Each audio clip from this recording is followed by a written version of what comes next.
বিএনপির সময় দুর্নীতি হয়েছে, বিএনপির সময় মানুষ প্রত্যাশা পূরণ করতে পারে নাই, বিএনপির প্রতি মানুষের ক্ষোভ আছে, মানুষ চেয়েছিল বিএনপি আওয়ামী লীগের বাইরে একটা নতুন কিছু আসুক, যারা কিনা দেশটাকে কোনো কিছুই থাকবে না, কোনো কিছুই থাকবে না। সেখানে আপনি 1.5 দিনের উপদেষ্টা হয়ে আপনারা যে ধান্দাবাজি শুরু করছেন, আপনাদেরকে মানুষ মনে হয় যে বিএনপির চাইতে ইতে জায়গা দিবে, বিএনপির উপরে নিয়ে জায়গা দিবে। আমি বারবার অপোজ করতেছি, আমরা সরকারের কোনো পার্ট না। সরকারের যদি কোনো ভুল থাকে, ভাই আপনার কি মনে হয় আমরা এখানে যারা আছি, যারা শুনছে এগুলো, তা আমরা কি মানে দৃষ্টি প্রতিবন্ধী নাকি মানসিক প্রতিবন্ধী? সরকার আপনি সরকার পদত্যাগ করেছেন, আপনারা সরকারের যদি কোনো ভুল কাজ থাকে আপনারা সমস্বরে প্রতিবাদ করেন, সমালোচনা করেন। আমরা ছোট মানুষ, আমরাও যদি ভুল করি আমাদেরও সমালোচনা করেন। আমরা শুনেন, হত্যা মামলার আসামিদেরকে ধরার জন্য আমরা কথা বলবো কেন? আপনারা কথা বলবেন, আমরা তো বারবার আলটিমেটাম দিচ্ছি। কোথায় আলটিমেটাম দিচ্ছেন আপনি? সেদিন কিনা আপনাদের বলি, এখন হাইকোর্টে যেদিন বিচারকদের করলেন, এর চাইতে বড় জায়গা তো আর বাংলাদেশে কিছু নাই। হাইকোর্টের মতো জায়গায় আপনি বিচারকদেরকে আপনি 1 ঘন্টার মধ্যে আপনি সরাই দিলেন। আসিফ নজরুল সেই ইয়েতে আপনাদেরকে টাকা দিয়েছে 30 কোটি, আপনারা নিয়ে তারপরে হাইকোর্টে হাজির হয়ে গেলেন, হাইকোর্ট থেকে বিচারকদের সবাইকে সরাই দিলেন। সেখান থেকে আসিফ নজরুল করেছে মিনিমাম 1000 কোটি টাকা, মিনিমাম 1000 কোটি টাকা শুধুমাত্র বিচারক নিয়োগে আসিফ নজরুল ইনকাম করেছে। আওয়ামী লীগের সব লোকজনকে সে ওখানে বসিয়ে রেখেছে। দেখেন জুডিশিয়ালের কি অবস্থা, যে কোনো কারণের সাথে বলেন, আমি যদি মিথ্যা বলি আমার এটার ও জবাব দিতে বলেন আসিফ নজরুলকে।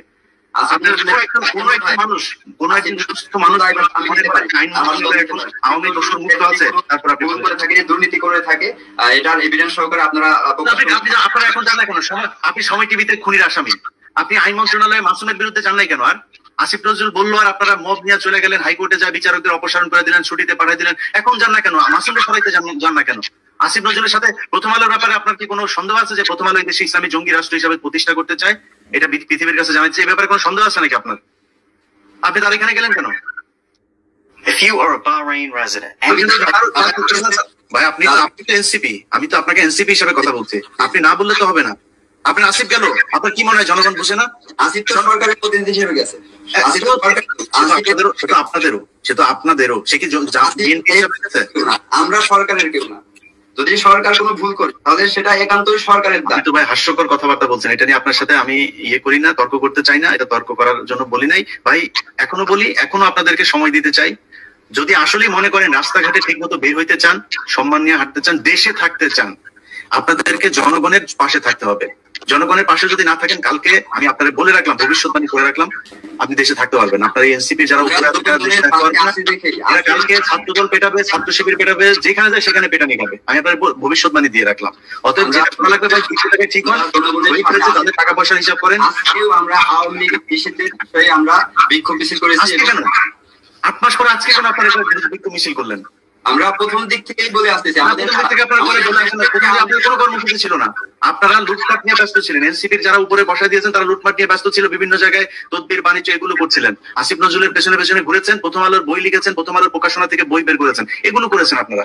তো এগুলো করে বাংলাদেশে টিকতে পারবে না। যদি মনে করেন যে সোশ্যাল মিডিয়া কোনো কিছুই না, এরকম না বিষয় না। আসিফ নজরুল এখনো ক্ষমতায় আছে কিন্তু পোস্ট করতে পারে না, বুঝেন না? পরিস্থিতি কিন্তু ভালো নয় আপনাদের জন্য। সো আপনাদেরকে ভাই জনগণের দিকে চিন্তা করতে, মানুষের পক্ষে আপনাদেরকে থাকতে হবে। 2 দিন আগে হয়তো পোস্ট দিয়েছিলেন যে এরকম দুর্নীতি হচ্ছে। হ্যাঁ, তো আমি চাই আপনি যদি কোনো পোস্ট দেন সেক্ষেত্রে আপনি প্রমাণ সহকারে পোস্ট দিবেন, তাহলে আমাদের বিশ্বাসযোগ্যতা অর্জন হবে। প্রমাণ ছাড়া কোনো কিছুতে অভিযোগ করা আপনি যেহেতু দেশব্যাপী পরিচিত, আপনার কাছ থেকে যাতে এটা আশা করে না।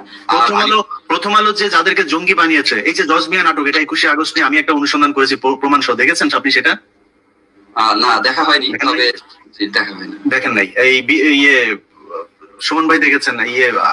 ভাই আপনার অনুষ্ঠানে তো আমি আপনার সাথে সম্পৃক্ত ছিলেন। তো সেখানে দেখানো হয়েছে যে প্রথম আলোই করে। প্রথম আলোকে প্রমাণ দিয়েছিলেন, প্রমাণ ছাড়াই তো আপনাদেরকে মিথ্যা তথ্য দিয়ে তারপরে দিয়ে দিল 2 কলম লিখে। তো আমি লিখলে হবে না কেন?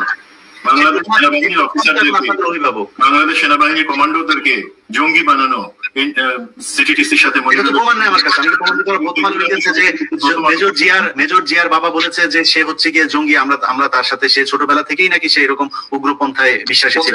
যদি আপনার দেশ বিরোধী হয় তাহলে বিএনপি, জামাত সহ যত বড় দল আছে তারা এখন পর্যন্ত কেন প্রথম আলোর বিরুদ্ধে কোনো কথা বলতেছে না? সেটা তো তাদের ব্যাপার, সেটা তো তাদের ব্যাপার।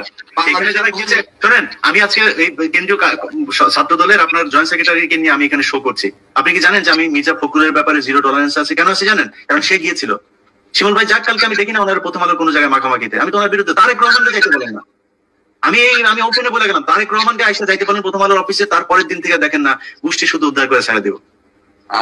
আপনার দল গিয়েছে 2 দিন আগে, আপনার দল গিয়েছে সেখানে যায়, তারপরে আপনারা করেছেন কেন? আপনার কাছে একটি অনুরোধ থাকবে, আপনার অনেকগুলো অভিযোগ আমরা দেখেছি, আপনি আমাদের সিনিয়র নেতৃবৃন্দ যারা আছে তাদেরকে একদিন নিয়ে আসেন জবাবদিহি করেন। পাশাপাশি নেতৃবৃন্দরে আবু সাইদের ভাই পায় না, আমি কোথেকে পাবো বলেন?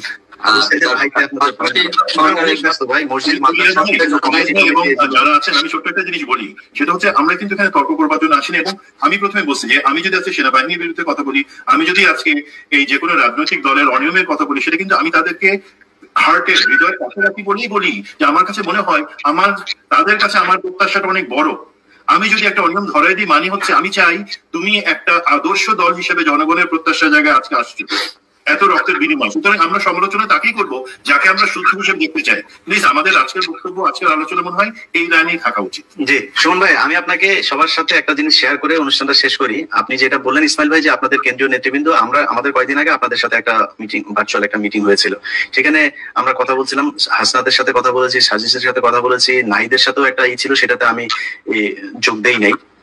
তো বিষয়টা হচ্ছে যে সেখানে তাদেরকে বলা হয়েছিল যে আপনারা এই মুহূর্তে 3টা কাজ করেন। আচ্ছা, 3টা কাজের মধ্যে ধরেন আপনাদের অভিযোগ না যে বিএনপি হচ্ছে গিয়ে চাঁদাবাজি করে। বিএনপির চাঁদাবাজি তো বলছি, সারা দেশে অনেক জায়গাতেই বিএনপি চাঁদাবাজির খবর এসছে, সেটা উনি আমাদের এখানে যিনি প্রতিনিধি আছেন বিএনপির, তিনি নিজেই বলেছেন যে থাকবে, সেটার ব্যাপারে সাথে সাথে পদক্ষেপ নেওয়া হচ্ছে। তারেক রহমান লন্ডন থেকে সেই খবর সাথে সাথে সেটার ব্যাপারে তার কাছে কোনো অভিযোগ যদি দেওয়া হয়, সে সাথে সাথে ব্যবস্থা নেয়, এটা আমি নিজে সাক্ষী। এখন এই যে ব্যবস্থাটা নেওয়া হচ্ছে, তার মানে তারা বিচার তো হচ্ছে ওই জায়গাটাতে। আচ্ছা, আমি বললাম তাদেরকে যে প্রথম কাজ হবে জুলাই হত্যাকাণ্ডে যারা মারা গিয়েছে তাদের পরিবারকে খুব দ্রুত টাকা দিয়ে দেন, এটা নিয়ে খুব দ্রুত কাজ করেন। আচ্ছা, 1 নাম্বার। 2 নাম্বার হচ্ছে এই চাঁদাবাজির কথা আপনারা যেহেতু বলছেন, আপনারা এক কাজ করেন, সেনাবাহিনীকে নেন, পুলিশকে নেন, তাদেরকে দেন কারা কারা চাঁদাবাজি করেন।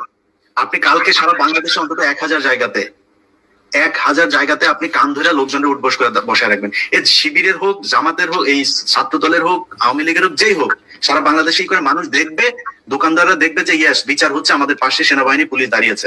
তারপরে দেখবেন দোকানদাররাই ধরে চাঁদাবাজি করতে আসলে ধরে গণধুলাই দিবে। এটা করেন। আর আরেকটা কথা বলেছিলাম, প্রবাসী যারা আছে, আপনি জানেন প্রবাসীদের উপরে কি ধরনের, মানে আজকে সে আসিফ নজরুল, আমি এখানে শোতে বসেই দেখছিলাম, সে পোস্ট করেছে 30% ডিসকাউন্ট দেওয়া হয়েছে প্রবাসী লাউঞ্জ, যেটা এয়ারপোর্টে করা হয়েছে, প্রবাসীরা আসলে খাবার টাবারের উপরে 30% ডিসকাউন্ট দিয়ে এটা পোস্ট করেছে। অথচ আসিফ নজরুল মালয়েশিয়ার যে সিন্ডিকেট, ওই সিন্ডিকেটের কাছ থেকে সে নিজে অন্তত 500 কোটি, আমি এটার অ্যামাউন্ট বলতে পারবো কিন্তু কমপক্ষে 500 কোটি টাকার খেলা। সেটা কোন খেলা, ওইটা নিয়ে আমি একটা অনুসন্ধান করছি। আপনি তথ্য চেয়েছেন না, তথ্য সহ তারপরে আমি দিচ্ছি। ওটা আসতেছে, ওটা কাজ করতেছে, আসিফ নজরুল এগুলো হচ্ছে। এই হচ্ছে অবস্থা, তারা সেটা করে নাই। আমি তাদেরকে এই কথাটা বলেছিলাম, বিএনপি শিবিরের জামাতের 2 জন আছে, তো আমি তাদের সামনেই বলি আজকে, আমি তাদেরকে বলেছিলাম যে ভাই, আপনারা যদি নাকি জনগণের মন জয় করতে না পারেন, কালকে ছাত্র দল আপনাদেরকে পেটাবে, ছাত্র শিবিরের সাথে পাতবেন, তারা পেটাবে, আশপাশের জনগণের পক্ষে কাজ করে তারা পেটাবে, আর সবার আগে সবচেয়ে পেটানিটা যেটা খাবেন সেটা হচ্ছে আপনার যে সমন্বয়ক আছে তাদের হাতে খাবেন। সেই সমন্বয়কদের হাতে পেটানো খাওয়া কিন্তু শুরু হয়ে গিয়েছে। নাহিদ বরিশালে যা প্রোগ্রাম করে আসতে পারে নাই, এটা হচ্ছে না, শুরু হয়েছে না, আরো দেখবেন সামনে। আজকে অনুষ্ঠানটা দেখে মনে হয়েছে আমরা বোধহয় এনসিপির বিরুদ্ধে বা ইসমাইল ভাইকে খুব বেশি আক্রমণ করা হয়েছে। ভাই, আপনাদের প্রতি আমাদের সম্মান আছে। 5 তারিখ আপনাদের যে ভূমিকা, এটার জন্য আপনাদেরকে সারা জীবন রেসপেক্ট করতে চেয়েছিলাম, কিন্তু যখন প্রথম আলোর অফিসে যায় আপনারা প্রথম আলোর বই প্রকাশনা করেন, এরপরে আর আমরা স্থির থাকতে পারি নাই। যে প্রমাণ চাচ্ছেন সেই প্রমাণও চলে আসবে, প্রমাণ সহ অনেক কিছু।